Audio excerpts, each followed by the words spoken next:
कांग्रेस को यह समझना चाहिए कि अपनी परेशानी सुलझाए बिना वह जनता की परेशानी नहीं सुलझा सकती है। राजस्थान के पूर्व उप मुख्यमंत्री सचिन पायलट बेंगलुरु गए थे महंगाई के मुद्दे पर बीजेपी को घेरने के लिए, मगर वहां पर राजस्थान का मुद्दा हावी रहा और सुर्खियां राजस्थान की खबरें ही बनी। सचिन पायलट ने बहुत कुछ बोला, मगर जो कुछ बोला है उनमें से कई बातों की गूंज राजस्थान की राजनीति में सुनाई दे रही है।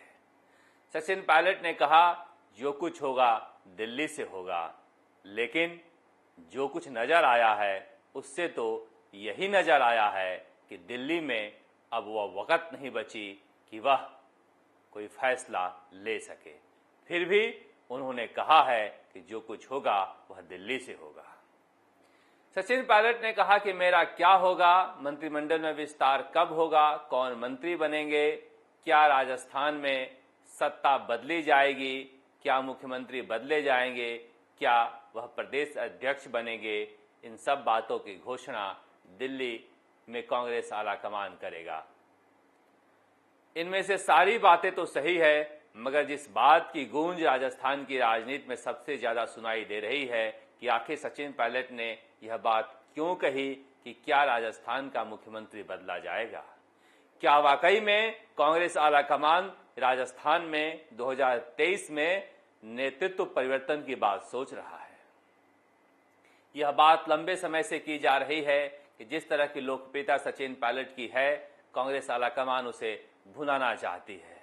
कांग्रेस जानती है कि 2 बार हम धोखा खा चुके हैं और तीसरी बार भी कोई आसार नजर नहीं आ रहे हैं जब मुख्यमंत्री अशोक गहलोत के नेतृत्व में सरकार को रिपीट किया जाए। यही बात सचिन पायलट ने बेंगलुरु में कही है कि हमें सरकार दोहरानी है और सरकार दोहराने के लिए जो कुछ कांग्रेस आलाकमान को करना पड़ेगा वो करेगा। क्या करना पड़ेगा? क्या वाकई में सचिन पायलट के हाथ में कमान दी जाएगी? क्योंकि इस बात को लेकर बीजेपी में भी डर है। बीजेपी के नेता भी आपस में ही बात करते हैं कि अगर 2023 में सचिन पायलट के हाथ में कमान आ जाएगी तो फिर बीजेपी की राह मुश्किल हो सकती है, क्योंकि वसुंधरा राजे ने पहले ही उनकी राह मुश्किल कर रखी है। लेकिन यह भी सच है कि एक बार जो मुख्यमंत्री बन जाता है उसे हटाना आसान नहीं होता है, और वो भी तब जब कांग्रेस का नेतृत्व इतना कमजोर हो कि वह फैसला ले नहीं पाए। मध्य प्रदेश हो, छत्तीसगढ़ हो, पंजाब हो, हर जगह देखा जा रहा है कि कितना मजबूर है कांग्रेस का नेतृत्व। जो छत्रप हैं वह आंखें दिखा रहे हैं और वह कुछ कर नहीं पा रहे हैं, यह जानते हुए कि हम घर नहीं संभालेंगे तो घर डूब जाएगा, मगर डूबते हुए देखने के अलावा कुछ करने की स्थिति में नहीं है। देखिए, राजस्थान में मंत्रिमंडल में फेरबदल की बात कोई गहलोत गुट और पायलट गुट के नेताओं के लिए नहीं हो रही है, यह राजस्थान की जनता के लिए हो रही है। कोरोना के पहले दौर के दौरान जिस तरह से पंचायती राज और ग्रामीण विकास मंत्री सचिन पायलट ने देश में मनरेगा के मामले में राजस्थान को नंबर 1 पहुंचाया था, आज सबसे ज्यादा काम मनरेगा में मिल रहा है। इसकी वजह है कि कोई मंत्री नहीं है, खामियाजा जनता भुगत रही है। इसी तरह के हालात फूड सप्लाई में बने हुए हैं, पर्यटन में बने हुए हैं।